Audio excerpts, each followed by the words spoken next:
السلام علیکم ورحمۃ اللہ وبرکاتہ الحمد للہ رب العالمین والصلاة والسلام علی سید الانبیاء والمرسلین اما بعد.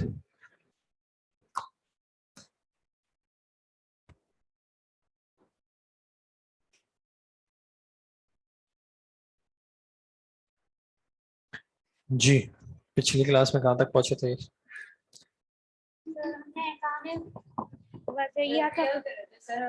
احکام وضعیہ میں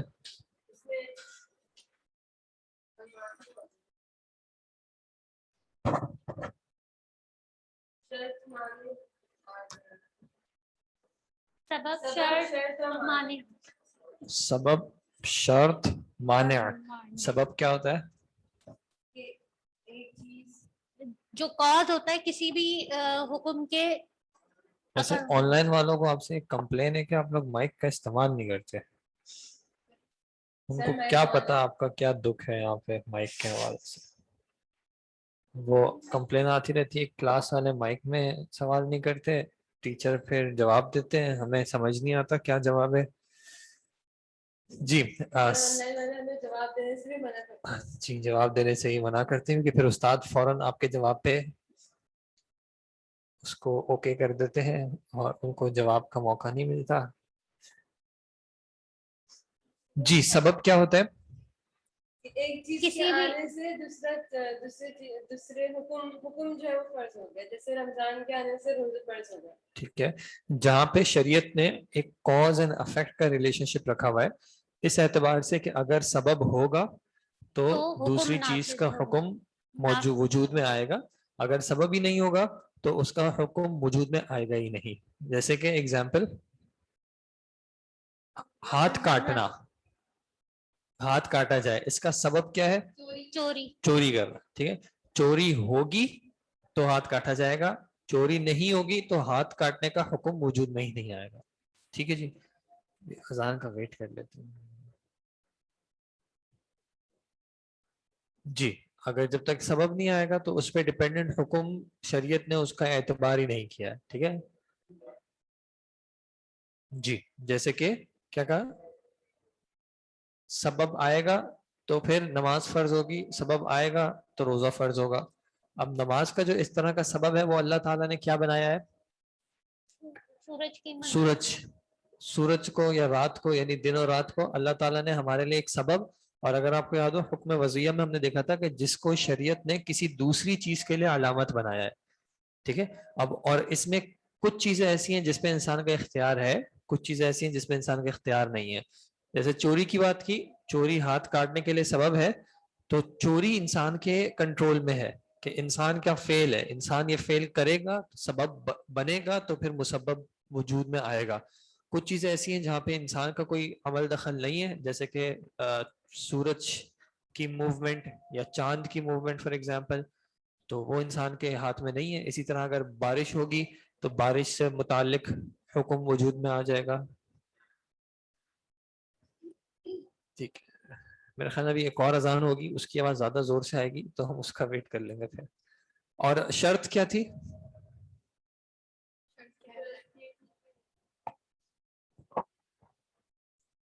اگر کسی حکم پر عمل کرنا ہے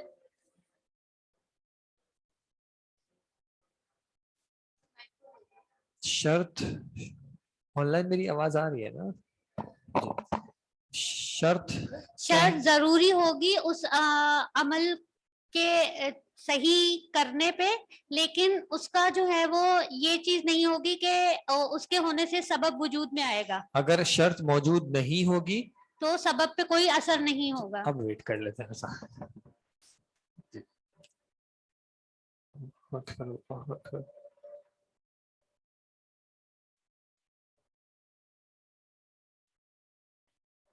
اللہ اکبر اللہ اکبر.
لا إله إلا الله أشهد أن لا إله إلا الله وحده لا شريك له وأشهد أن محمدا رسول الله صلى الله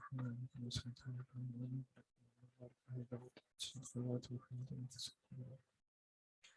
جی شرط کیا ہوتی ہے کہ اگر شرط نہیں ہوگی تو پھر جو جس چیز کے حکم پہ عمل کیا جا رہا ہے وہ صحیح نہیں ہو سکتا. لیکن صرف شرط کے وجود میں آنے سے یا شرط کے موجود ہونے سے لازمی نہیں ہے کہ حکم بھی وجود میں آ جائے. ٹھیک ہے, نماز پڑھنی ہے تو وضو اس کے لیے شرط ہے کہ اگر وضو نہیں ہوگا تو نماز نہیں ہو سکتی. لیکن اس کا یہ مطلب نہیں ہے کہ آپ نے جب بھی وضو کیا آپ پہ نماز لازم آ جائے گی. ٹھیک ہے, اور اسی طرح کوئی اور ایگزامپل ویسے کوئی اور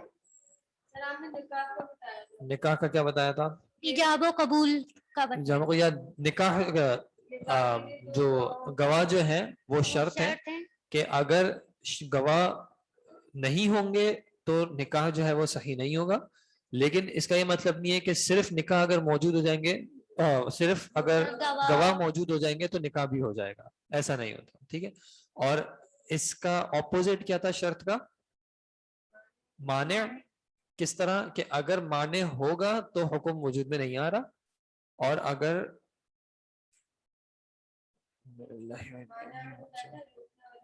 مانع کا معنی ہوتا ہے روکنے والی چیز, مانع اگر آ جائے گا تو پھر آگے والے حکم پہ عمل نہیں ہوگا, وہ صحیح نہیں ہو سکتا.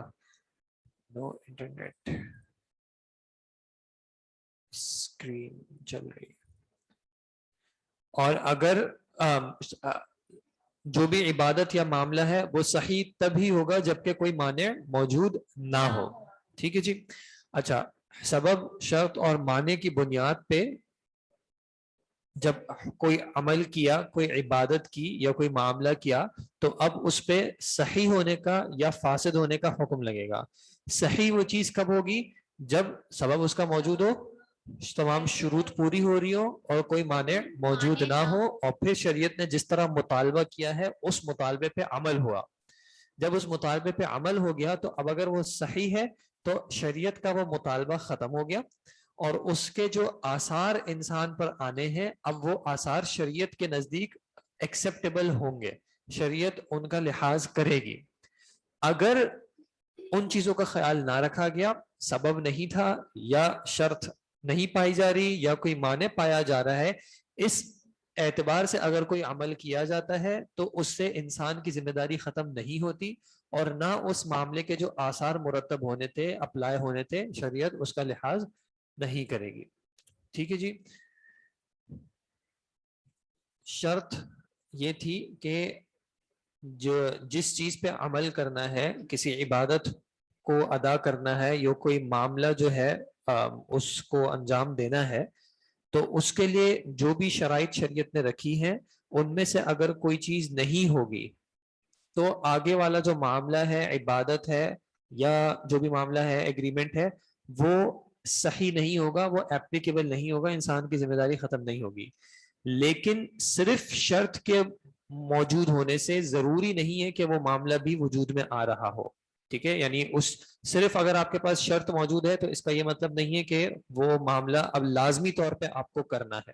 ٹھیک ہے, جیسے کہ اس کی ایگزامپل دی تھی کہ نماز کے لیے وضو کرنا شرط ہے, یعنی اگر آپ کو نماز پڑھنی ہے تو لازمی طور پہ آپ کو وضو کرنا پڑے گا, اور اگر وضو نہیں ہوا تو اس کا مطلب ہے نماز نہیں پڑھی جا سکتی. یعنی جس کے عدم سے آگے والی چیز پہ بھی عدم کا حکم آ جائے گا کہ اگر آپ کا وضو نہیں ہے تو آپ کی نماز بھی نہیں ہے. لیکن صرف شرط کے وجود میں آنے سے دوسری چیز کے وجود میں آنے کا حکم نہیں دیا جا سکتا. اگر مثال کے طور پہ میں نے عشاء کی نماز پڑھ لی اور پھر مجھے کسی وجہ سے میں نے وضو کر لیا, تو اب اس وضو کرنے کی وجہ سے ضروری نہیں ہے کہ مجھے پھر ایک اور نماز پڑھنی پڑے. ٹھیک ہے جی. آج کیا ویکلی اسٹوڈنٹس کو اطلاع, جی آج اطلاع بھجوا دی تھی, جزاک اللہ خیر. آج اطلاع اسٹوڈنٹس کو بھجوا دی تھی, ویکلی اسٹوڈنٹس کو. ٹھیک ہے جی. تو جب سبب بھی ہو, شروط بھی پوری ہو رہی ہو اور معنی بھی نہ ہو, تو عبادت یا معاملہ صحیح کہلائے گا. صحیح میں عبادت میں کیا ہے کہ انسان کی جو ذمہ داری اللہ تعالیٰ نے اس کے اوپر رکھی ہے وہ ذمہ داری ختم ہو گئی, شریعت کا مطالبہ ختم ہو گیا, چاہے وہ لازمی طور پہ تھا یا چاہے وہ افضلیت کے طور پہ تھا. اور عقود میں یا معاملات میں اس معاملے سے نکلنے والے جو آثار ہیں, نتائج ہیں, اب وہ شریعت کے نزدیک قابل اعتبار ہوں گے. اگر کوئی شرط مسنگ ہے یا کوئی معنی موجود ہے یا سبب ہی وجود میں نہیں آیا تھا, تو پھر شریعت نے اس وہ جو نتیجہ ہے اس کا شریعت کے نزدیک کوئی اعتبار نہیں ہے. مثال کے طور پہ ایک شخص نے نماز پڑھ لی صبح 10 بجے, وضو بھی کیا اور کوئی معنی بھی نہیں تھا, لیکن سبب موجود ہی نہیں تھا, تو شریعت نے کہے گی کہ یہ عبادت آپ کی اصلاً قبول ہے ہی نہیں. یعنی آپ یہ نہیں کہہ سکتے کہ بھائی مجھے کہیں جانا تھا, ظہر کا ٹائم تو 12 بجے شروع ہو رہا تھا لیکن میں اس کو 11 بجے ہی پڑھ لی. تو شریعت کا تقاضا یا اللہ تعالیٰ کا جو مطالبہ ہے وہ انسان سے ختم نہیں ہوا. جب 12 بجے ظہر کا ٹائم شروع ہوگا اس پہ واپس, یعنی اس پہ ایک نماز اس وقت واجب ہوگی. ٹھیک ہے. وعلیکم السلام, میری گاڑی کے اوپر ہے آفس. ٹھیک ہے جی. اور فاسد پہ پھر ہم آئے تھے کہ جب ایسا نہ ہو رہا ہو کہ سبب نہیں ہے یا شرط موجود نہیں ہے یا پھر کوئی مانع موجود ہے, تو پھر شریعت نے اس کے اوپر فساد کا حکم لگایا ہے. اور اس اعتبار سے میں نے آپ کو بتایا تھا کہ فقہاء کے نزدیک 2 اصطلاحات استعمال ہوتی ہیں, ایک فاسد کی اور دوسری باطل کی. ٹھیک ہے. اور اکثریت کے نزدیک یہ دونوں اصطلاحات جو ہیں وہ سینونیمز مترادف ہیں, ایک ہی معنی میں ہوتے ہیں, سوائے کچھ معاملات کے. اس معاملات کی ڈیٹیل میں ہم نہیں جا رہے. ایک فرق جو ہے وہ بنیادی طور پہ یہ ہوتا ہے, کچھ معاملات ایسے ہیں یا کچھ عبادات ایسی ہیں جس کی اصل موجود نہیں ہے, یعنی اصلاً وہ ثابت نہیں ہے. اگر کوئی شخص ایک ایسی چیز کرتا ہے جو کہ اصلاً ہی صحیح نہیں ہے تو پھر اس کو کچھ نے باطل کہا ہے. اور اگر اصلاً وہ ثابت ہے لیکن وصفاً, یعنی اس کی کوئی صفت ایسی ہے, کیریکٹرسٹک ایسی ہے جس کو شریعت نے ثابت نہیں کیا یا جس شریعت میں ایکسیپٹیبل نہیں ہے, اگر اس کو وائلیٹ کیا جا رہا ہے یا اس پہ عمل کیا جا رہا ہے تو پھر وہ فساد ہے. کیا مطلب ہے؟ مثال کے طور پہ محرمات سے نکاح کرنا, محرمات سے نکاح کرنا شریعت میں اصلاً ہے ہی نہیں.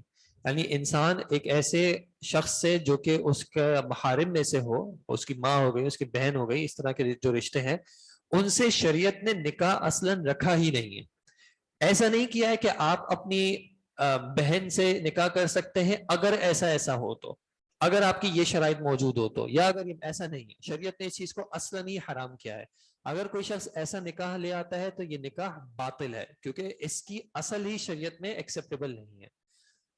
دوسرا یہ ہے کہ اگر کوئی شخص اس ایسے معاملے کو ادا کرتا ہے جو کہ اصلاً تو ثابت ہے, مثال کے طور پہ خرید و فروخت کرنا اصلاً تو ثابت ہے کہ اس کی اصل اوریجنل شریعت نے اجازت دی ہے, شریعت نے اس کو ایکسیپٹ کیا ہے, لیکن اس میں کوئی ایسی ٹریٹ, ایسی کیریکٹرسٹک لے آتا ہے, ایسا کوئی وصف لے آتا ہے, ایسی کوئی اس کے اندر کی صفت لے آتا ہے جو کہ شریعت نے ایکسیپٹ نہیں کی ہے.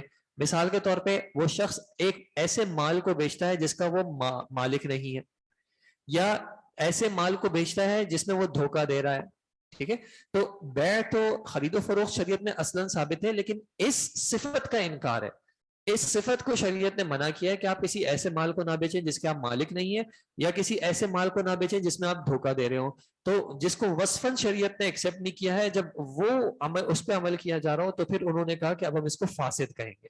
ٹھیک ہے. ایک چیز باطل ہے, ایک چیز فاسد ہے, لیکن عام طور پہ فاسد اور باطل ایک معنی میں ہی مراد لیے جاتے ہیں, کیونکہ جمہور کے نزدیک دونوں کے اثرات مرتب نہیں ہوتے. تو جب اثرات مرتب نہیں ہوتے تو وہ کہتے ہیں اتنا فرق نہ کریں, دونوں کو فاسد اور باطل ہی رہنے دیں. لیکن اگر کوئی فرق کرتے بھی ہیں تو اتنی کوئی یعنی ایسی بات نہیں کہ کوئی زیادہ, جب تک دونوں ایکسیپٹ کر رہے ہیں کہ بھائی اس میں پرابلم ہے تب تک دیٹس فائن انشاءاللہ. اس میں یہاں پہ شیخ صاحب نے ایک بات کہی ہے بس, وَكُلُّ فَاسِدٍ مِنَ الْعِبَادَاتِ وَكُلُّ فَاسِدٍ مِنَ الْعِبَادَاتِ وَالْعُقُودِ وَالشُّرُوطِ فَإِنَّهُ مُحَرَّمٌ, کہ کوئی بھی ایسا معاملہ ہے جس کو شریعت نے فساد کا یعنی فاسد ہونے کی بنیاد بنایا ہے, یعنی اللہ تعالیٰ نے کہا ہے کہ ایسے نہیں کرنا, تو اس کو کرنا حرام ہے. اور اگر کوئی شخص اس کو کرتا ہے تو شیخ صاحب کہہ رہے ہیں لِأَنَّ ذَلِكَ مِن تَعَدِّ حُدُودِ اللَّهِ, کہ اگر کوئی شخص ایسا معاملہ کرتا ہے تو یہ اللہ تعالیٰ کی حدود سے تجاوز کرنا ہے, یعنی اللہ تعالیٰ کی حدود کا انکار کرنا ہے اور اس کی نشانیوں کو یا اس کی آیات کا مذاق اڑانا ہے.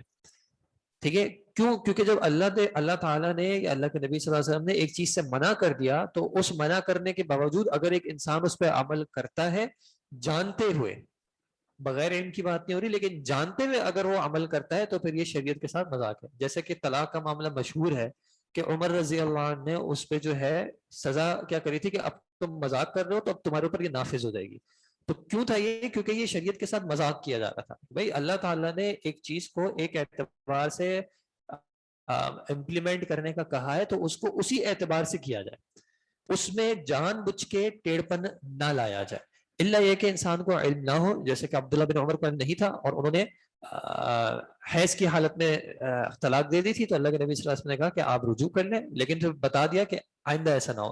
اب جس شخص کو پتا ہو اور وہ اس کے باوجود ایسا کرتا ہے تو شیخ صاحب کہہ رہے ہیں کہ یہ پھر معاملہ جو ہے یہ حرام کا ہے, اور اس میں اللہ کے نبی صلی اللہ علیہ وسلم نے شدید انکار کیا ان لوگوں پہ جو کوئی معاملات میں ایسی شرط رکھتے ہیں جس کو شریعت نے اعتبار نہیں کیا یا شریعت نے اس کو شرط نہیں قرار دیا ہے. جی, حضوان کا معنی ہوتا ہے مذاق اڑانا یا مذاق کرنا, جیسے کہ استہزاء کا ورڈ بھی استعمال ہوتا ہے مذاق کے معنی. ٹھیک ہے جی, تو صحیح اور فاسد اتنا جو ہم نے کیا ہے انشاءاللہ وہ ابھی ہمارے لیے کافی ہے. سبب, شرط اور معنی امید ہے کہ کلیئر ہوں گے انشاءاللہ. ٹھیک ہے, آگے ایک ٹاپک ہے علم کا. ویسے اس علم کے حوالے سے ہم نے اصول حدیث میں بھی ایک بار بات کی تھی, تو بہت زیادہ ڈیٹیل میں نہیں جا رہا. بنیادی طور پہ جو فرق ہے وہ ہم دیکھ لیتے ہیں. امید ہے کہ یہ وائٹ بورڈ آپ لوگوں کو کلیئر ہے. ٹھیک ہے جی, یہ جو آبجیکٹ ہے یہ آبجیکٹ کیا ہے؟ کیا ہے؟ وائٹ بورڈ ہے. ٹھیک ہے, بورڈ کہہ لیں یا وائٹ بورڈ کہہ لیں. ٹھیک ہے, یہ ایک بورڈ ہے. کیا آپ کو یقین ہے کہ یہ بورڈ ہے؟ ٹھیک ہے, جس کو یقین ہے کہ ہاں یہ بورڈ ہے, یہ ایک آپشن ہے کہ ہاں بھائی یہ بورڈ ہے اور میں 100% یقین کے ساتھ کہہ رہا ہوں کہ یہ بورڈ ہے.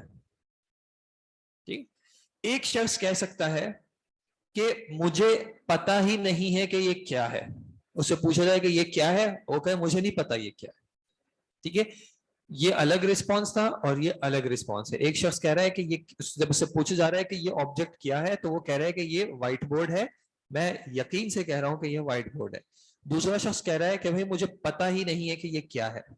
ٹھیک ہے, تیسرا شخص کہتا ہے کہ میں یقین سے کہہ رہا ہوں کہ یہ بورڈ نہیں ہے بلکہ پروجیکٹر اسکرین ہے.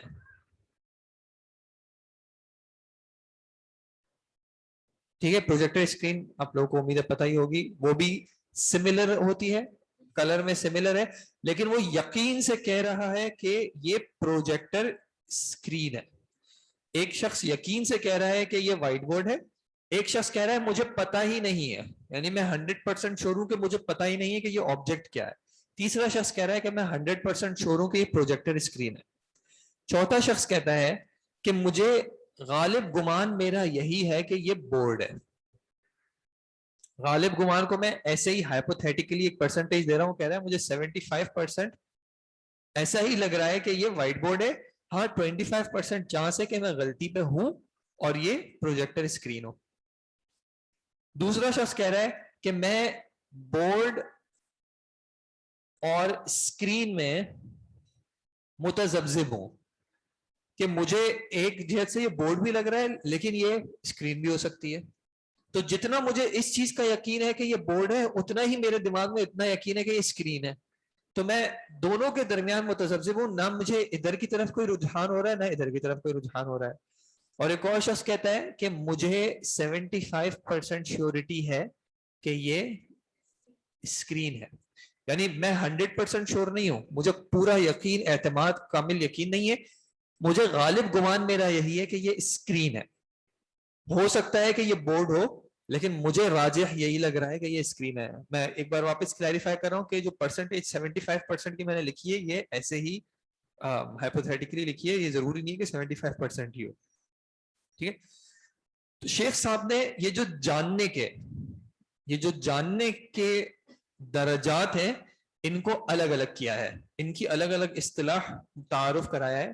شیخ صاحب کہتے ہیں کہ جب ایک شخص کو ایک حقیقت کا یقینی طور پہ علم ہو اور اس کو علم ویسا ہی ہو جیسے وہ چیز ہے, جو معاملہ جیسا ہے اس کو ویسا ہی اس پہ یقین ہو, تو شیخ صاحب نے کہا اس کو ہم کہتے ہیں علم.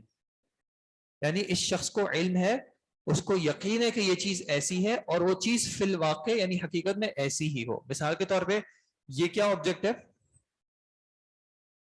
ایسی ہے, آپ کو یقین ہے کہ یہ ایسی ہے اور یہ واقعتاً ایسی ہی ہے, تو آپ کو اس کا کیا ہے, آپ کو علم ہے. ٹھیک ہے, آپ کو پہچان ہے, ادراک ہے, لیکن آپ کو اس درجے کو ہم کہیں گے علم, جہاں پہ آپ ایک چیز کو جیسی وہ ہے ویسی ہی سمجھ رہے ہیں اور یقینی طور پہ سمجھ رہے ہیں, تو اس کو انہوں نے کہا علم ہے. مجھے پتہ ہی نہیں ہے, اس کو کیا ہے, اس کو جہالت ہے, اس کو جہل ہے. لیکن اس جہل کو شیخ صاحب نے تھوڑا سا فرق کیا, انہوں نے کہا کہ اس کو ہم کہیں گے جہل بسیط, سمپل اگنورینس, کہ اس شخص کو پتہ ہی نہیں ہے کہ یہ کیا ہے.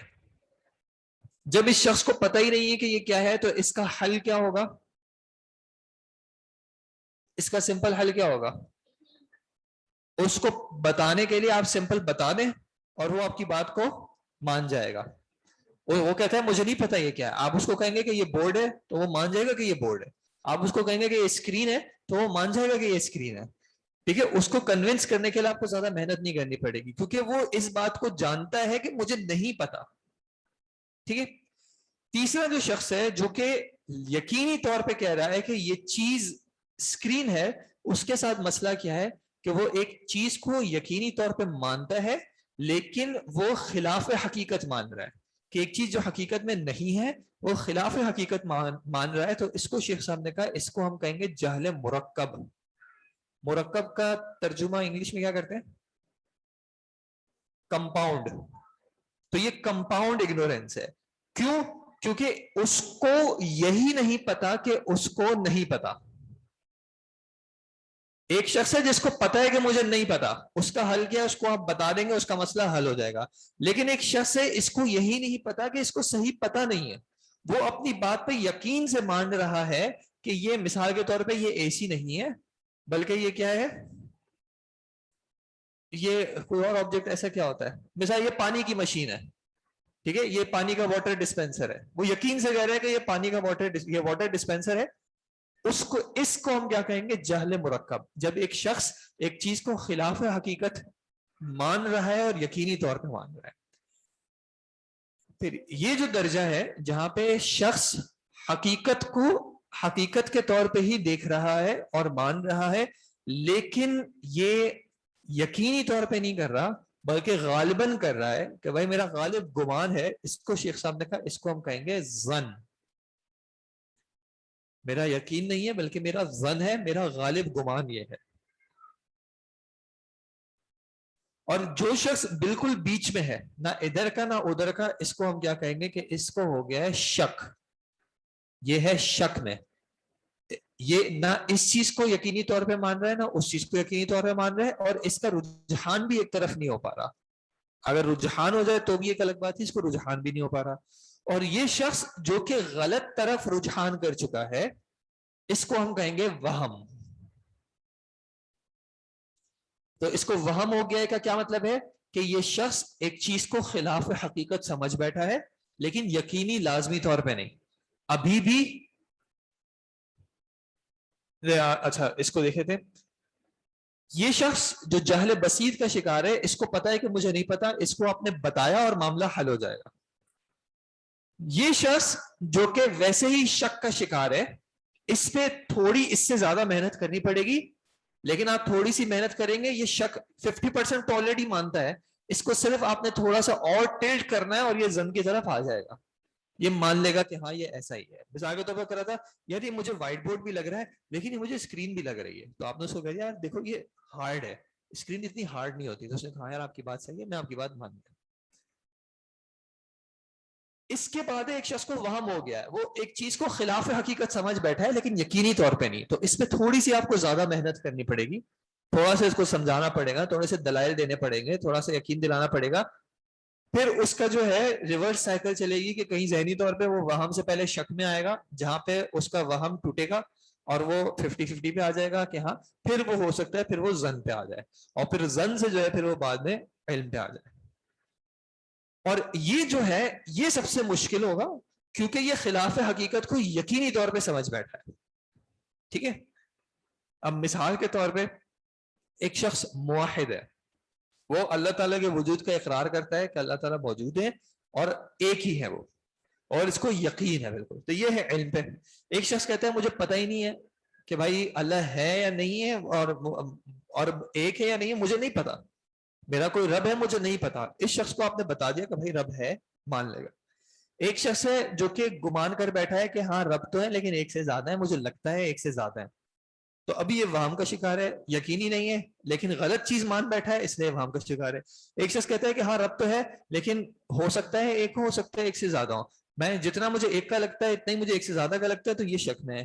ایک شخص کہتا ہے کہ ہاں رب ہے اور مجھے غالباً لگتا ہے کہ ایک ہی ہے, پاسبلٹی ہو سکتی ہے کہ ایک سے زیادہ ہو لیکن مجھے یہی لگتا ہے کہ وہ ایک ہے, تو یہ ظن ہے. اور وہ شخص جو کہ یقین کر بیٹھا ہے کہ یا تو وہ ہے نہیں یا پھر وہ ایک سے زیادہ ہے, تو یہ جہل مرکب کا شکار ہے. ٹھیک ہے جی, تو شیخ صاحب نے اپنے یہ علم کے جو چیپٹر ہے اس میں اسی چیز کو ایکسپلین کیا ہے. ہم اس کی صرف یہ جو شیخ صاحب نے جہاں پہ یہ کیٹیگریز ڈیفائن کی ہیں ہم اس کو دیکھ لیتے ہیں. اس کو پلیز, زن اور شک میں فرق یہ ہے کہ زن میں ایک شخص جو ہے وہ, بلکہ شیخ صاحب کی تعریفات پڑھیں گے تو انشاءاللہ اس میں آپ کو واضح ہو جائے گا. ٹھیک ہے, اس کو پلیز ریڈ کر لیں گے. یہ جو نمبر 1 لکھا ہوا ہے علم, تعریف العلم ادراک الشیء علی, پورا نہیں پڑھنا ہے جی, یہاں سے یہ جو نمبر 1 لکھا ہوا ہے علم وہو ادراک الشیء علی ما هو علیہ ادراکا جازما. علم کیا ہے؟ ادراک الشیء, ادراک کا معنی ہوتا ہے کسی چیز کو پانا یا جاننا, تو علم کیا ہے؟ کسی چیز کو جاننا علی ما ہوا علیہ, اس پر جس پر وہ ہے, یعنی اسی حقیقت پر جس حقیقت پر وہ ہے, یعنی اس کو حقیقت کے طور پہ جاننا جیسی وہ ہے. ادراکن جازمن, جازم معنی یقینی, جزم کے ساتھ, پختہ یقینی طور پہ. تو علم کیا ہے؟ کسی چیز کو اس کی حقیقت پہ جاننا جیسی وہ ہے یقینی طور پہ. اور جہل بسیط, وہو عدم الادراکی بالکلیت, جہل بسیط وہو عدم الادراکی بالکلیہ. عدم کا معنی نہ ہونا, ٹھیک ہے, وجود کا اپوزٹ عدم, ادراک کا یا پہچان کا یا جاننے کا نہ ہونا بالکلیہ, کلی طور پہ ایک شخص جانتا ہی نہیں ہے کہ یہ چیز ہے کیا, مجھے پتہ ہی نہیں ہے, تو اس کو ہم کہیں گے کہ یہ جہل بسیط ہے. نمبر 3 جہل مرکب, وہو ادراک الشیء علی وجہ یخالف ما هو علیہ, علی وجہ یخالف ما هو علیہ. جہل مرکب کیا ہوتا ہے؟ ادراک الشیء, کسی چیز کو جاننا, علی وجہ اس طور پہ یا اس چہرے پہ یا اس حقیقت پہ, یخالف ما هو علیہ, جو کہ مخالفت کرتی ہے اس کی جس کی وہ ہے. یہ کیا ہے؟ یہ بورڈ ہے, اصل میں یہ بورڈ ہے لیکن میں اس کو مان رہا ہوں جو کہ یہ کچھ اور ہے. میں مان رہا ہوں اسکرین ہے, یا میں نے مان لیا کہ یہ دیوار ہے, تو میں نے اس کو کس بنیاد یعنی کس چیز پہ مانا؟ علی وجہ یخالف ما هو علیہ, جس پر وہ ہے اس کے مخالفت میں نے کوئی چیز مانی ہے. زن اپوزٹ ہے زن وہو ادراک الشیء مع احتمال جد مرجوح, مع احتمال ضد مرجوح. ظن کیا ہوتا ہے؟ ادراک الشیء, کسی چیز کو جاننا, مع احتمال, احتمال کس کو کہتے ہیں؟ ایک پاسبلٹی ہے, اس کے اندر یہ بھی احتمال ہے, اس کے اندر یہ بھی پاسبلٹی ہے, ضد مرجوح, کہ جو مرجوح چیز ہے اس کا اس نے صرف احتمال کیا ہے کہ ایسا ہو سکتا ہے. میں کس کو مان رہا ہوں؟ میں اس کو مان رہا ہوں. لیکن جو اصل میں مرجوح ہے اس کا وہ احتمال کرا ہوا ہے کہ ہاں ہو سکتا ہے ایسا بھی ہو. ٹھیک ہے. لیکن جس چیز پہ اس کا گمان ہے وہ صحیح ہے, چاہے اس کو بھی یقینی طور پہ نہیں معلوم, لیکن جس چیز کو وہ سمجھ بیٹھا ہے اصل میں وہ صحیح ہے. وہم وہو ادراک الشیء مع احتمال ضد راجح. یہ اس کا اپوزٹ ہے کہ انسان جانتا ہے مع احتمال ضد, اس کے اپوزٹ کا اس کے اندر احتمال ہے, اور اصل میں جس چیز کا جو اس کو احتمال ہے کہ یہ بھی ہو سکتا ہے وہ اصل میں راجح تھا. یعنی چاہیے تھا کہ یہ اس چیز کو مانتا, لیکن یہ دوسری چیز کو مان بیٹھا ہے, لیکن پھر بھی اس کے اندر احتمال ہے کہ دوسری چیز بھی پاسبل ہو سکتی ہے. شک وہو ادراک الشیء مع احتمال ضد مساون. مساون کا معنی کیا ہوتا ہے؟ مطلب برابر. ٹھیک ہے. مساوات اردو میں بھی استعمال ہوتا ہے. مساون برابر. یہ کسی چیز کو ایسے ماننا ہے کہ اس کے ذہن میں جو دوسری چیز کا احتمال رہ جائے وہ مساوی طور پہ ہو, کہ جتنا میں اس کو مان رہا ہوں دوسری چیز کا بھی میں اتنا ہی مان رہا ہوں. ٹھیک ہے. 50-50. جیسے آپ نے احادیث میں کبھی پڑھا ہوگا کہ راوی کہہ دیتے ہیں کہ ہاذا او ہاذا, کہ مجھے یاد نہیں ہے کہ یہ کہا تھا یا یہ کہا تھا, مجھے کسی بھی چیز کا غالب گمان نہیں ہو رہا. تو یہ کیا ہوتا ہے؟ شک. وہاں پہ کہتے ہیں شک کر راوی کو شک ہو گیا کہ اللہ کے نبی صلی اللہ علیہ وسلم نے یہ کہا تھا یا یہ کہا تھا, دونوں برابر ہیں اس کے ذہن میں. ٹھیک ہے جی.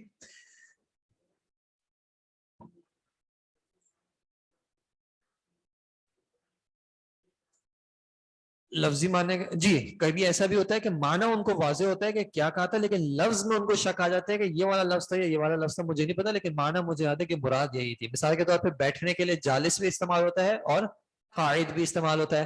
تو انہوں کی مراد یہ تھی کہ انسان بیٹھ جائے, لیکن جالس کا ورڈ استعمال کیا تھا یا قائد کا ورڈ استعمال کیا تھا مجھے یہ یاد نہیں ہے. ٹھیک ہے. تو یہاں پہ بھی راوی کو شک ہے, معنی میں اس کو احتمال نہیں ہے, لیکن وہ لفظ میں اس کو شک ہے. ٹھیک ہے جی.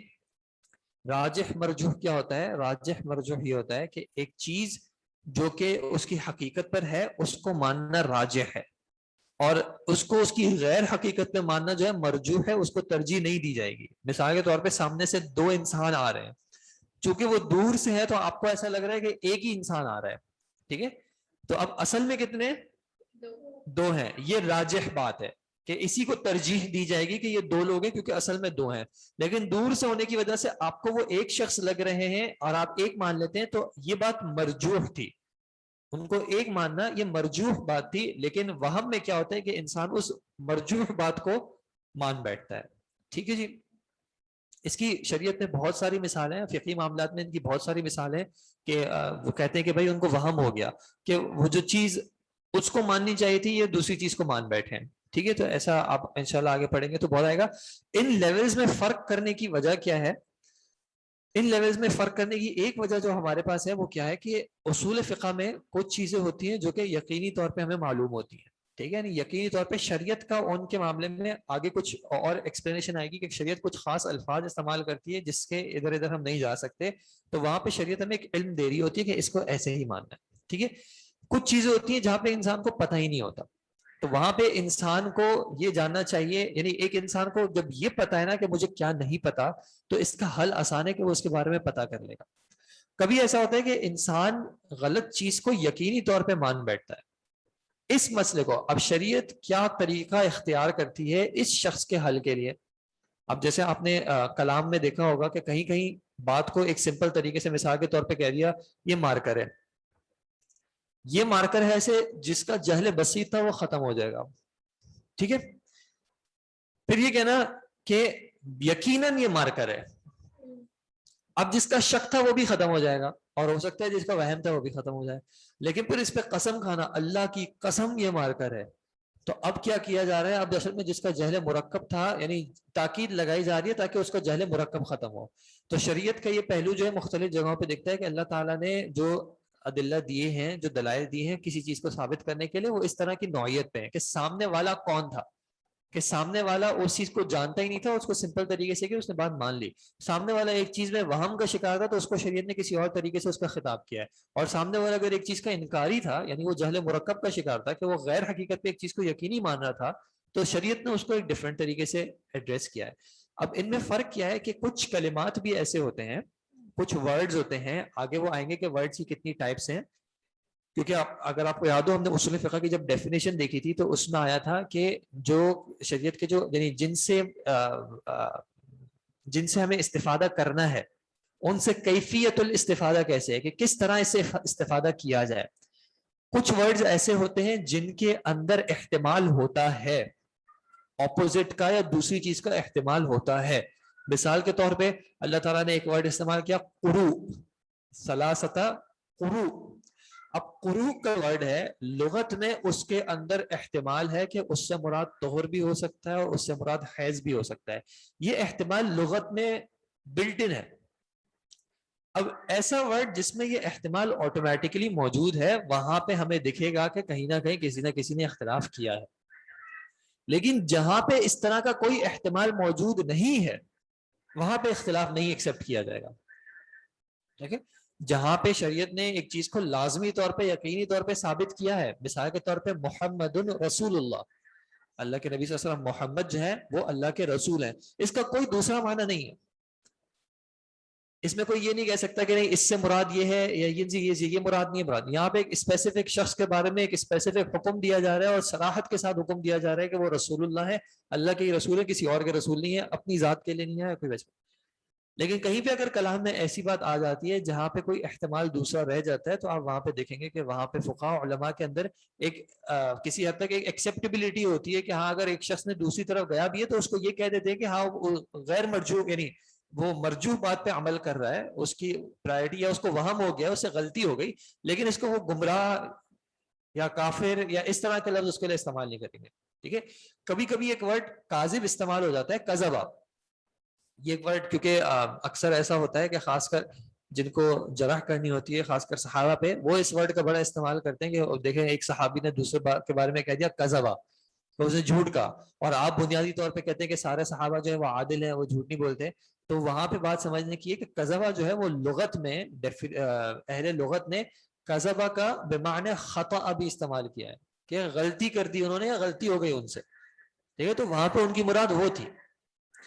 ٹھیک ہے، تو یہ جب ہمیں پتہ چل جاتا ہے کہ بھائی کلام میں یا ماننے والے کے علم کے ڈفرینٹ درجات ہو سکتے ہیں تو پھر اس کا ٹریٹمنٹ بھی اس کے اعتبار سے ہوگا. ٹھیک ہے جی، جیسے رؤیت ہلال میں، رؤیت اللہ میں جی وہ معاملہ جو ہے ایک اختلافی کہیں اس میں آ جاتا ہے کہ اس میں کچھ اختلاف ہے، کس نوعیت کا اختلاف ہے. طہر والی اگزامپل ریپیٹ کرتے ہیں. طہر والی اگزامپل میں نے کہا قرو کا جو ورڈ ہے، جیسے ثلاثۃ قرو کا جو کلمہ اللہ تعالیٰ نے قرآن میں استعمال کیا، تو قرو کا معنی لغت میں حیض کے لیے بھی استعمال ہوا ہے اور طہر کے لیے بھی استعمال ہوا ہے. ٹھیک ہے جی، جی وہ پھر قرائن ثابت کرتے ہیں. ٹھیک ہے، پھر قرینہ دیکھا جاتا ہے کہ قرینہ یا قرائن دوسرے ہمارے پاس کیا پروفس ہیں جو بتا رہے ہیں. اچھا اسی میں دیکھ لیں، اسی میں پھر شیخ صاحب نے یہ ایک تقسیم کی ہے جاننے کی ضروری اور نظری طور پہ. اس کو میں نے یہاں پہ ویسے اتنا ابھی ڈسکس نہیں کیا کیونکہ آپ دلائل اسلام میں یہ چیز بہت ڈیٹیل میں پڑھ رہے ہیں کہ نظری کیا ہوتا ہے اور ضروری کیا ہوتا ہے. لیکن بس بنیادی طور پہ ہمارے اس کے لیے کہ ضروری وہ چیزیں ہوتی ہیں جس کا انکار کرنا انسان کے لیے مشکل ہو جاتا ہے. وہ سامنے ایک چیز موجود ہے، شریعت نے بالکل واضح طور پہ بیان کیا ہے تو وہ ضروری علم دیتی ہے. اور کچھ چیزیں ایسی ہوتی ہیں جس کو آپ کو پیچھے کچھ چیز کوئی پروسیس لگا کے آپ کو اس کو آئیڈینٹیفائی کرنا پڑتا ہے. مثال کے طور پہ جو ایون جو کیمرے پہ بھی ہمیں دیکھ رہے ہیں، ٹھیک ہے، وہ کلاس کو لائیو ویو کر رہے ہیں، ان کو یہ بات ماننی پڑے گی کہ میں ابھی بیٹھا ہوا ہوں. ٹھیک ہے، چاہے وہ کیمرے پہ دیکھ رہے ہیں چاہے آپ میرے سامنے دیکھ رہے ہیں، چونکہ وہ مجھے دیکھ رہے ہیں تو اس لیے وہ یقینی طور پہ کہیں گے، ضروری طور پہ ان کو ماننا پڑے گا کہ میں بیٹھا ہوا ہوں. ٹھیک ہے، لیکن جو آن لائن دیکھ رہے ہیں ان کو یہ ماننا کہ میرے سامنے اسٹوڈنٹس بیٹھے ہوئے ہیں، یہ ان کو کیسے پتا چلے گا؟ یہ استدلال کریں گے. ٹھیک ہے، کیونکہ میں سامنے کہیں دیکھ رہا ہوں، ٹھیک ہے، اور میں اپنے مطلب ادھر کبھی دیکھ رہا ہوں ادھر کبھی دیکھ رہا ہوں. اب یہ کیا کریں گے، یہ انہوں نے بحث کی کہ بھائی ایک شخص بیٹھا ہوا ہے اور وہ سامنے، اگر وہ اس کے سامنے کوئی نہ بیٹھا ہوتا تو وہ کیا کرتا، اگر وہ کیمرے میں دیکھ رہا ہوتا تو عام طور پہ وہ کیمرے میں دیکھتا. ٹھیک ہے، جیسا آپ نے دیکھا ہوگا ریکارڈنگ جب کراتے ہیں لوگ تو وہ کیمرے میں دیکھ رہے ہوتے ہیں، لیکن جس کے سامنے اگر کوئی دوسرا شخص موجود ہوتا ہے تو اس کی نظریں ایک الگ طریقے سے چل رہی ہوتی ہیں. تو یہ جو نظروں سے ایک نتیجہ اخذ کیا ہے یہ ضروری طور پہ نہیں کیا ہے کہ لازمی نہیں ہے، ہو سکتا ہے میں فیک کر دوں، ہو سکتا ہے میرے سامنے کوئی بھی نہ بیٹھا ہو سکتا ہے آن لائن والوں کو ہم صرف یہ دکھانے کے لیے کہ ہمارے پاس آن کیمپس بھی اسٹوڈنٹس ہوتے ہیں اور ہم یوں ٹیچرس کو ٹریننگ کی ہو کہ ایسے بس دیکھتے رہنا ہے آپ نے, اور یہاں پہ ہم ہی ڈفرینٹ آوازیں نکالتے رہتے ہوں کہ یہ اسٹوڈنٹ بول رہے ہیں, یا کبھی کبھی ہم مائک اس وجہ سے استعمال نہ کرتے ہوں کہ ان کو لگے کہ اسٹوڈنٹ ہے اور اصل میں کوئی اسٹوڈنٹ نہیں ہوتا. یہ کیوں؟ یہ نظری ہے, کیونکہ اس میں دلیل پہ ڈیپینڈ کرے گا. کبھی ہو سکتا ہے دلیل قوی ہو, کبھی ہو سکتا ہے دلیل تھوڑی کمزور ہو سکتا ہے کسی کو کلاس میں اسٹوڈنٹ بول رہے تھے اور مائک سے ہلکی سی آواز آ گئی تو اس کو ہلکی سی آواز پہ اس نے کہہ دیا کہ ہاں کوئی موجود ہے, اور دوسرے کو ہو سکتا ہے کہ وہ آواز اتنی ہلکی لگی ہو کہ اس نے کہا کہ میں اس سے یہ نہیں ڈرائیو کر سکتا کہ وہ کلاس کے اندر سے ہی آئی ہے, ہو سکتا ہے کلاس کے باہر کی آواز بھی مائک نے کیچ کر لی ہو. اب اس میں اختلاف آ سکتا ہے, ٹھیک ہے. تو یہ جو نظری ادلہ ہوتے ہیں یا نظری علم ہوتا ہے اس میں ہم اکثر دیکھتے ہیں کہ کہیں نہ کہیں اس طرح کا اختلاف آ جاتا ہے, کیونکہ کسی کے نزدیک قرینہ کچھ اور ہوتا ہے, کسی نے اس معاملے سے مراد کچھ اور لی ہوتی ہے, ٹھیک ہے. اب جیسے مثال کے طور پہ بچہ اپنے پیرنٹ سے بولتا ہے میں یہ کام کر لوں, اور ابو کہتے ہیں ہاں جاؤ کر لو. ایک ہو سکتا ہے کہ کہیں دیکھو ابو نے کہا تھا کر لو, کر لیا, اور دوسرا کہے نہیں ابو کے الفاظ کچھ اور تھے لیکن مراد کچھ اور تھی, ٹھیک ہے. تو وہ یہ ضروری طور پہ اس کو نہیں مل رہا, اس کو نظری طور پہ اس نے تھوڑا سا بحث کی, اس نے تفتیش کی کہ اصل معاملہ کیا ہے. ظاہری طور پہ تو مجھے دکھ رہا لیکن ان کی مراد کیا تھی, وہ اس سے استدلال کرتا ہے. تو یہ شیخ صاحب نے ایک علم کی 2 قسمیں بیان کی ہیں جس کو آپ ویسے دلائل اسلام میں زیادہ ڈیٹیل میں کور کر چکے ہیں, اس لیے میں اس پہ نہیں چلا. اس کے بعد کلام کا ٹاپک ہے. کلام کے ٹاپک کی ڈیٹیل میں ہم نہیں جائیں گے کیونکہ یہ اس کے جو ایک ٹاپک ہے وہ یہ کہ کلام 3 طرح کا ہوتا ہے. یہ آپ نے گرامر میں پڑھا ہوتا ہے, اسم, فعل اور حرف. اسم اپنا معنی خود واضح کرتا ہے اور اس میں کیا چیز موجود نہیں ہوتی, اس میں زمانہ موجود نہیں ہوتا. فعل اپنا معنی خود واضح کرتا ہے لیکن اس میں زمانہ بھی موجود ہوتا ہے. 3 زمانوں میں سے ایک زمانہ, کون سے 3 زمانوں میں سے؟ ویسے ماضی, حال, مستقبل 3 زمانے, لیکن فعل کی جب 3 قسمیں کی جاتی ہیں تو ماضی, مضارع اور امر, ٹھیک ہے. کیونکہ امر میں اکثر کے نزدیک حال کا معنی ہوتا ہے کہ جب آپ کو حکم دیا تو مراد حال میں ہی اس پہ عمل کرنا ہے. تو خیر فعل میں یہ چیز ہوتی ہے, اور حرف جو ہے جو اپنی بات کو, اپنے معنی کو واضح کرنے کے لیے کسی دوسری چیز پہ ڈیپینڈ کرتا ہے. تو اس کی تفسیر میں ہم نہیں جا رہے. جو حروف بھی ہوتے ہیں, اچھا اسماء, افعال اور حروف, یہ اپنی دلالت کے اعتبار سے مختلف ہوتے ہیں. مثال کے طور پہ اگر ایک شخص کہتا ہے کہ مجھے کرسی لا دیں, اب کرسی کا جو ورڈ ہے یہ اسم ہے, لیکن اس میں کرسی سے مراد کیا ہے, ٹھیک ہے. اس میں ڈفرینٹ لیولز ہیں. کبھی ہو سکتا ہے کہ مجھے کرسی لا دے کا مطلب ہوگا کہ مجھے دنیا کی کسی بھی کوئی بھی ایک کرسی آپ لا دیں میرے لیے وہ کافی ہے, ٹھیک ہے. دنیا کی کوئی بھی ایک کرسی لا دیں, مجھے کرسی چاہیے. دوسرا شخص ہو سکتا ہے وہ کہے کہ نہیں, یہاں پہ ایک واحد معین کرسی مراد ہے جو کہ خاص ان کی ہے, جب تک وہ نہیں آئے گی دنیا کی کوئی کرسی اس کی جگہ پہ نہیں آ سکتی. اور تیسرا شخص ہو سکتا ہے وہ کہہ سکتا ہے کرسی سے مراد دنیا کی ساری کرسیاں, کہ ساری کی ساری کرسیاں لے آئیں, ٹھیک ہے. مثال کے طور پہ والعصر ان الانسان لفی خسر. اب یہاں پہ انسان سے کیا مراد ہے؟ کیا ایک معین, کیونکہ ہم کہتے ہیں معرف باللام خاص ہو گیا, ایک انسان بن گیا, تو دنیا کا صرف اور صرف ایک انسان ہے جو کہ خسارے میں. جب وہ انسان آپ کو پتا چل گیا کہ آپ نہیں ہیں تو پھر آپ سیف ہیں. نہیں, ہم یہ نہیں کہتے. ہم کیا کہتے ہیں, انسان سے مراد یہاں پہ کیا ہے, تمام کے تمام انسان خسارے میں, ٹھیک ہے. تو یہ اسم جو ہے اپنی دلالت کے اعتبار سے ڈفرینٹ لیولز پہ ہوتا ہے. اب کیا چیز ہے جو کہ اس کے ان لیولز پہ پروف بنتی ہے کہ کب اس سے مراد ایک معین شخص ہوگا, کب اس سے مراد سب ہوں گے, کب اس سے مراد ان سب میں سے کوئی بھی ہو سکتا ہے, ٹھیک ہے. یہ اس میں لینگویج کے لنگوسٹک کچھ ٹولز ہیں کہ عربی زبان میں کچھ چیزیں ہیں جن کو جب استعمال کیا جاتا ہے تو ان سے مراد کوئی بھی ہو سکتا ہے. مثال کے طور پہ ایک جو آپ لوگوں نے پڑھا ہوا ہے نکرہ, اگر ایک لفظ کو نکرہ کے طور پہ استعمال کیا جائے, میں کہوں کلاس میں ایک اسٹوڈنٹ ہے, فی الفصل طالب, ایک اسٹوڈنٹ ہے. اب ایک طالب کا ورڈ بروج کے جتنے بھی اسٹوڈنٹس ہیں ان میں سے کوئی بھی ایک موجود ہو تو یہ بات اپلائی ہو گئی, ٹھیک ہے. اور اگر میں کہوں الطالب فی الفصل, اب یہاں پہ اگر معرفہ مراد ہے تو اس کا مطلب ہے کہ میں جس سے بات کر رہا تھا اس سے میں ایک پرٹیکولر اسٹوڈنٹ کے بارے میں بات کر رہا تھا, یا اس نے مجھ سے ایک پرٹیکولر اسٹوڈنٹ کے بارے میں سوال کیا تھا, اور اس کو میں جواباً کیا کہہ رہا ہوں کہ وہ اسٹوڈنٹ کلاس میں ہے. اب آپ کلاس میں جائیں اور کلاس میں اگر 3 اسٹوڈنٹس بیٹھے ہوئے ہوں تو کیا میں اپنی بات میں سچا ہوں یا جھوٹا ہوں؟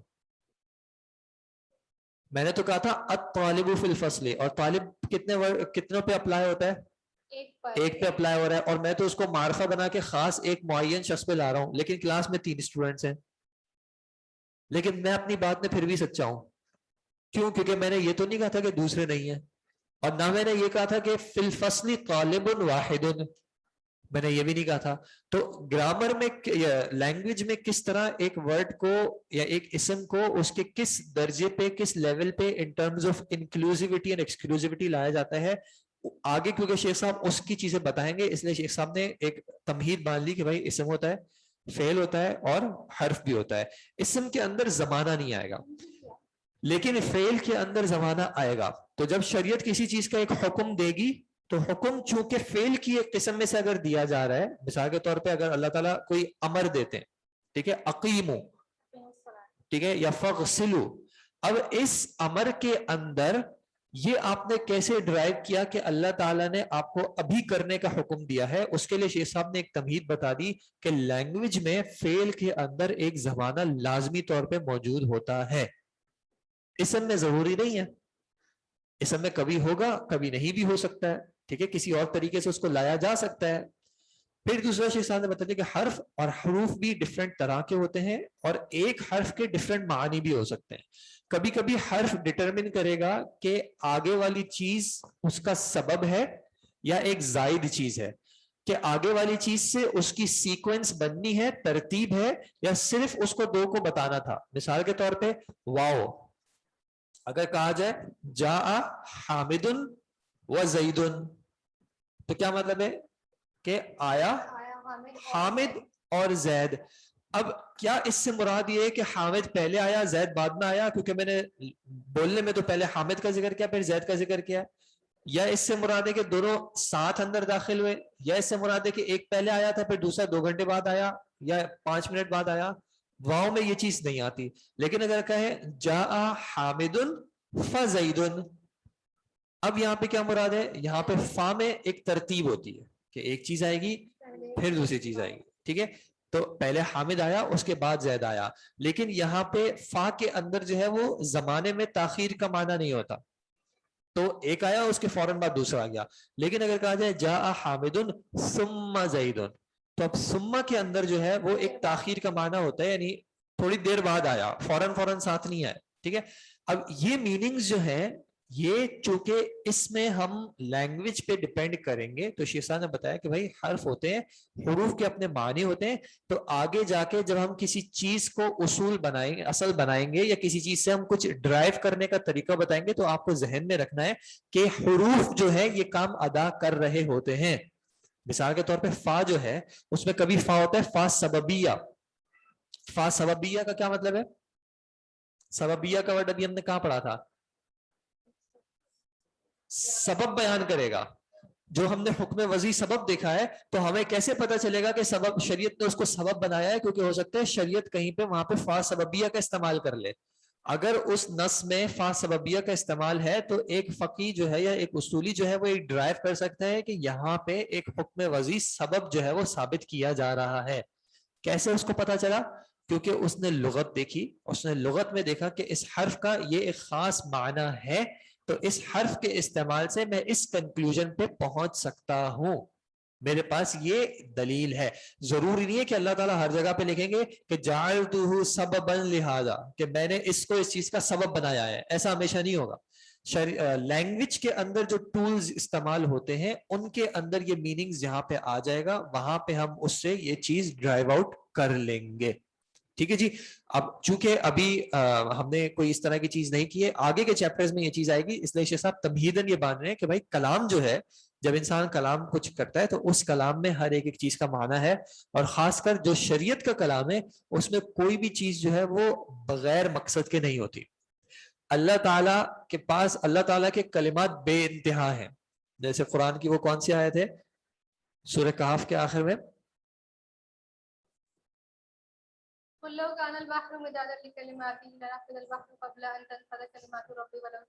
کہ اللہ تعالیٰ کے کلمات ختم نہیں ہوں گے, چاہے یہ سارے سمندر جو ہے وہ سیاہی بن جائیں اور سارے اشجار جو ہیں وہ پین بن جائیں, اور اگر تم اس میں ایک اور ایڈیشن ہے تو اللہ تعالیٰ کے کلمات ختم نہیں ہوں گے.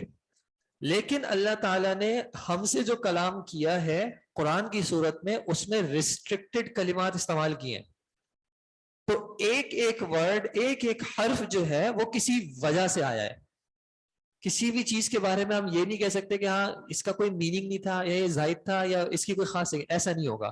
ایک ایک چیز جو بھی آئے گی, چاہے وہ اسم میں آئے, چاہے وہ فعل میں آئے, چاہے وہ حرف میں آئے, جب شرعی نصوص میں آئے گی تو اس کا کچھ نہ کچھ وجہ آ رہی ہوگی, اور پھر اس کی کیا وجہ ہے اس کو پھر جو ہے وہ ڈرائیو آؤٹ کیا جائے گا ڈپینڈنگ آن کہاں پہ لینگویج کے کیا ٹولس تھے. کیونکہ اللہ تعالیٰ کسی بھی زبان میں نازل کر سکتا تھا, لیکن اللہ تعالیٰ نے اس زبان میں نازل کیا ہے, تو اس زبان کے رولز کو ہمیں خیال میں رکھنا پڑے گا. پھر دوسرے علاوہ وہ پھر کلام کی کیا اقسام ہوتی ہیں وہ پھر انشاءاللہ ہم نیکسٹ کلاس میں, اگر کل ہماری کلاس ہوتی ہے تو کل انشاءاللہ ان کو دیکھ لیں گے کہ کلام جو ہے وہ کتنی طرح کا ہوتا ہے اور اس میں کچھ کیا ڈیٹیلز ہیں پھر اس کا.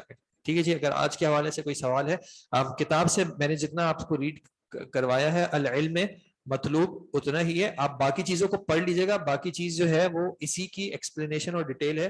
مجھے پوری امید ہے کہ آپ اس کو اپنے طور پہ بھی پڑھ سکتے ہیں, اور اگر پڑھنے میں کوئی چیز کلیئر نہ ہو تو آپ اس کو نیکسٹ کلاس میں پوچھ سکتے ہیں انشاءاللہ, لیکن وہ تبھی ہوگا جب آپ اس کو پڑھیں گے. کیا ہو چکے ہیں آپ کو ملے نہیں ہیں؟ اچھا, تو یہ میرے ساتھ زیادتی ہو رہی ہے. ٹھیک ہے, میں ان کو کہہ دیتا ہوں انشاءاللہ کہ آپ لوگوں کو مل جائیں. ٹھیک ہے جناب, اب آپ لوگ ابھی نیچے جائیں گے. ٹھیک ہے, تو میں کوشش کرتا ہوں اگر ان کے پاس ہیں تو آپ کو نیچے ہی پہ دے دیں. ٹھیک ہے جناب, جزاکم اللہ خیر. عربک ڈیفینیشنز بھی لرن کرنی ہے جی؟ نہیں, عربک ڈیفینیشنز لرن نہیں کرنی, لیکن عربک ڈیفینیشن جو ہے وہ آپ کو سمجھ میں آنی چاہیے کہ اگر میں نے اس کی ایکسپلینیشن آپ سے پوچھی تو آپ کو یہ چیز آتی ہو یا اس کا میننگ آپ کو کلیئر ہو. ٹھیک ہے جناب, جزاکم اللہ خیر. السلام علیکم ورحمۃ اللہ وبرکاتہ. آپ کی دلائل اسلام کی جو کلاس ہے, ایک بار پھر بتا رہا ہوں, دلائل اسلام کی جو کلاس ہے وہ شیخ حنین ان کی یوٹیوب پہ کلاس ہوتی ہے, اس کا لنک آپ لوگوں کے ساتھ LMS پہ بھی شیئر کیا جاتا ہے. تو جو اسٹوڈنٹس اس کو اٹینڈ نہیں کر رہے ان سے گزارش ہے کہ وہ اس کو ضرور اٹینڈ کر لیں. یہ ازیوم نہ کریں کہ وہ جب تک زوم پہ نہیں ہوگی تب تک آپ کی کلاس نہیں ہو رہی, کیونکہ وہ ٹاپک تھوڑا سا ڈیفیکلٹ ہے. ڈیفیکلٹ میننگ کہ اس میں ایک ایکسپلینیشن ہے جو کہ آپ اگر کلاسز اٹینڈ نہیں کریں گے تو اس کو سمجھنا جو ہے آن یور اون تھوڑا سا چیلنجنگ ہو جائے گا.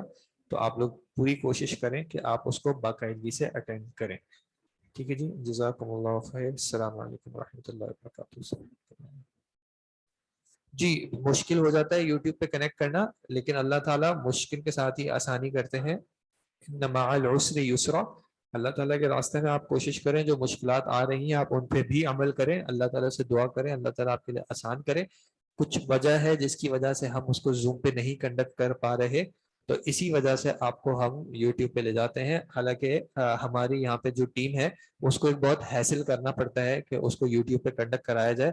ان کے لیے زیادہ آسان یہی تھا کہ زوم پہ ہو جاتا, لیکن چونکہ ہمارے پاس کچھ لمیٹیشنز اور ریسٹرکشنز ہیں اس وجہ سے وہ کلاس زوم پہ نہیں ہو پا رہی, یوٹیوب پہ ہوتی ہے.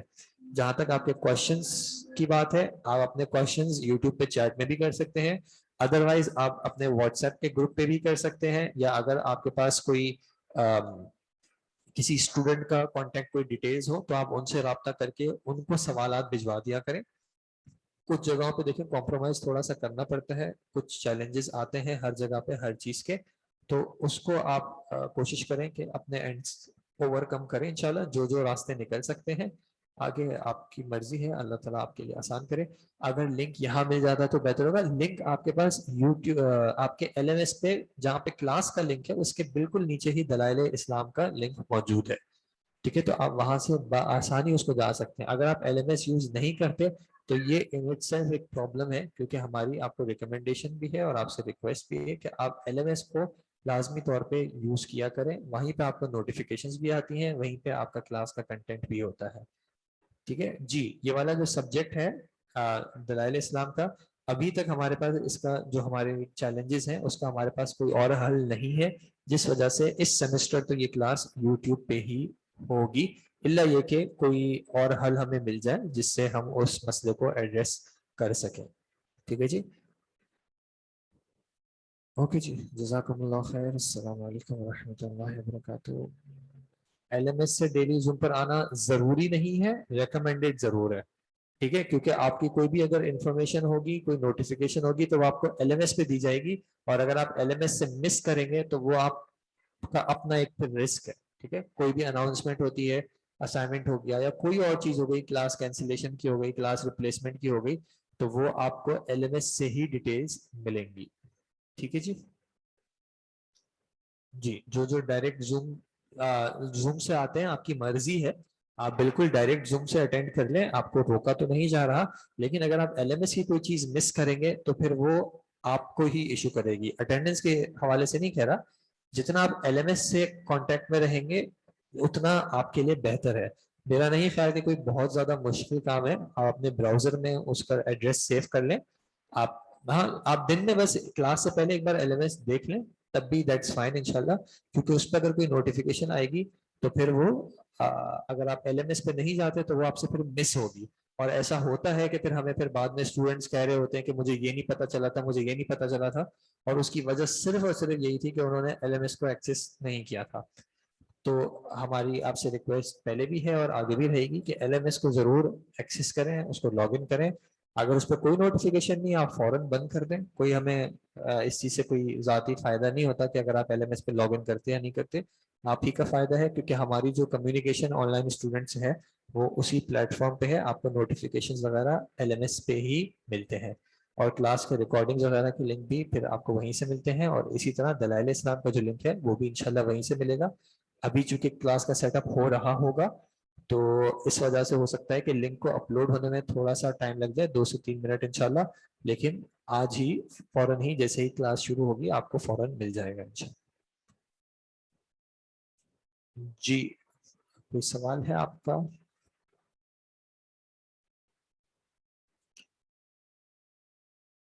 ٹھیک ہے, جنہوں نے ہینڈ ریز کیا ہوا ہے وہ پہلے کا اگر کیا ہوا ہے تو معذرت, آج میں زیادہ آن لائن اسٹوڈنٹ سے ریڈ نہیں کرا سکا ہوں. انشاءاللہ نیکسٹ جو کلاس ہوگی اگر کل ہوتی ہے تو کل پھر آن لائن اسٹوڈنٹ سے ہی ریڈ کرائیں گے, یہاں پہ آن کیمپس اسٹوڈنٹ سے نہیں ریڈ کرایا جائے گا. ٹھیک ہے جی, اوکے چلو, جزاکم اللہ خیر. السلام علیکم ورحمۃ اللہ وبرکاتہ.